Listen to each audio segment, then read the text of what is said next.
خاکی و نوری نہاد بندہ مولا صفات، ہر دو جہاں سے غنی اس کا دل بے نیاز۔ اگر کوئی بندہ مومن ہوتا ہے اس میں کیا صفات ہوتی ہیں، دیکھیے علامہ اقبال نے کس طریقے سے بیان کیا۔ بندہ مومن اگر جسم کے اعتبار سے خاک کا ہوتا ہے، مٹی کا ہوتا ہے، لیکن اس کی فطرت نوری ہے، اس کے اندر اپنے آقا و مولا کی صفات پیدا ہو جاتی ہیں، اس کا دل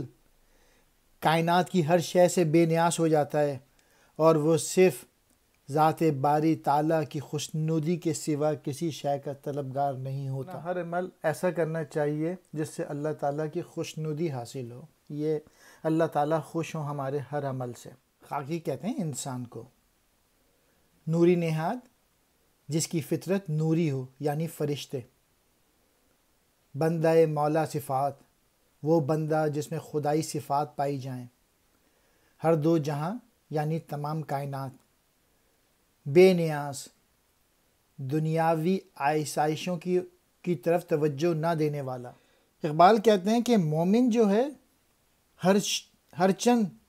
یعنی ان کی تخلیق بے شک مٹی سے ہے، لیکن فرشتوں کے اوصاف آتے ہیں، ان کے اندر اپنے آقا و مولا کی صفات پیدا ہو جاتی ہیں، جس کی وجہ سے جو مومن ہے اس کا دل دونوں جہاں کی نعمتوں سے بے نیاز ہوتا ہے، وہ صرف اللہ کی خوشنودی کے سوا کسی اور چیز کے متعلق نہیں سوچتا۔